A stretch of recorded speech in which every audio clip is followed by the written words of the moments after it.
അങ്ങനെ പൂരി ബീച്ചും ജഗന്നാഥ ക്ഷേത്രവും എല്ലാം കണ്ടതിന് ശേഷം ഞാൻ നേരെ വിട്ടത് കൊണാർക്ക് ക്ഷേത്രത്തിലേക്കാണ്. ഹായ് ഓൾ, എല്ലാവർക്കും പുതിയൊരു വീഡിയോയിലേക്ക് സ്വാഗതം. അപ്പോൾ ഇന്ന് നമ്മൾ പോകുന്നത് ഈ സ്ഥലം കണ്ട കൊണാർക്ക് സൺ ടെമ്പിൾ.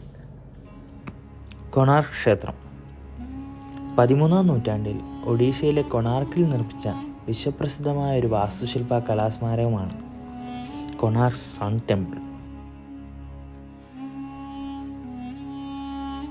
സൂര്യദേവനെ അനുസ്മരിച്ചുകൊണ്ടാണ് ഇത് നിർമ്മിച്ചിരിക്കുന്നത്.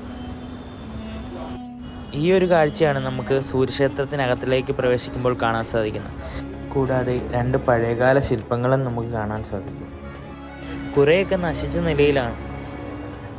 സൂര്യപ്രകാശത്തിൻ്റെ നിഴലിനെ ആശ്രയിച്ചാണ് ഇവിടെ സമയം നിശ്ചയിക്കുന്നത്.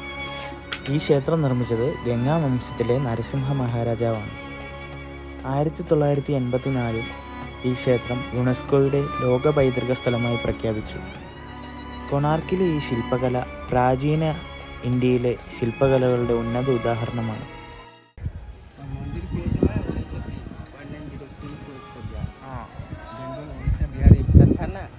इस टाइम में बंगाल गवर्नर जे बड़ियों ने इसको क्लोज कर दिया क्योंकि ना टूट जाएगा. मेन मंदिर टूट गया. ഈ ക്ഷേത്രത്തിന് വലിയ 24 ചക്രങ്ങളുണ്ട്. ഇത് 24 മണിക്കൂറിനെയും 12 മാസത്തെയും പ്രതിനിധീകരിക്കുന്നു. ക്ഷേത്രത്തിൻ്റെ ചുവരുകളിൽ മനുഷ്യർ, മൃഗങ്ങൾ എന്നിവയുടെ എല്ലാം കൊത്തുപണികൾ നമുക്ക് കാണാൻ സാധിക്കും. അതൊരു ആകർഷണമേറിയ കാഴ്ച തന്നെയാണ്.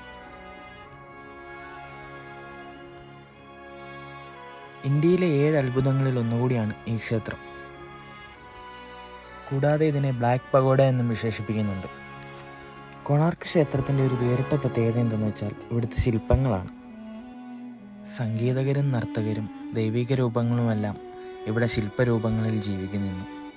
കരിങ്ക വാസ്തുവിദ്യയുടെ പരമ്പരാഗത ശൈലിയാണ് ഈ ക്ഷേത്രം പിന്തുടരുന്നത്. ചന്ദ്രഭാഗ നദിയുടെ മുഖത്തിന് മുന്നിൽ നിർമ്മിച്ച ഈ ക്ഷേത്രം ഖൊണ്ടാലൈറ്റ് പാറകൾ കൊണ്ടാണ് നിർമ്മിച്ചിരിക്കുന്നത്.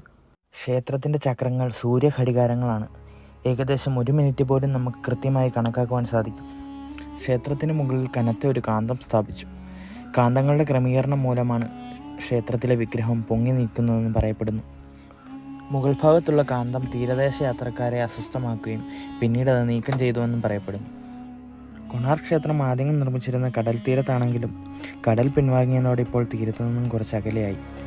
കൊണാർക്ക് വെറും ഒരു സാധാരണ സ്മാരകം മാത്രമല്ല, നമ്മുടെ പൂർവികരുടെ മിടുക്കും ഭക്തിയുമെല്ലാം തെളിയിക്കുന്ന ഒന്നുകൂടിയാണ്. ജീവിതത്തിൽ ഒഡീഷ സന്ദർശിക്കുകയാണെങ്കിൽ തീർച്ചയായും കണ്ടിരിക്കേണ്ട ഒരു സ്ഥലം കൂടിയാണ് കൊണാർക്ക്. അങ്ങനെ കൊണാർക്കിലെ യാത്രയ്ക്കൊക്കെ ശേഷം പെരിയ അവിടുന്ന് ബസ്സും പിടിച്ച് നേരെ നമ്മൾ പൂരിയിലേക്ക് വിട്ടു. എന്താണെന്നല്ലേ, കൊൽക്കത്തയ്ക്ക് പോകണ്ടേ?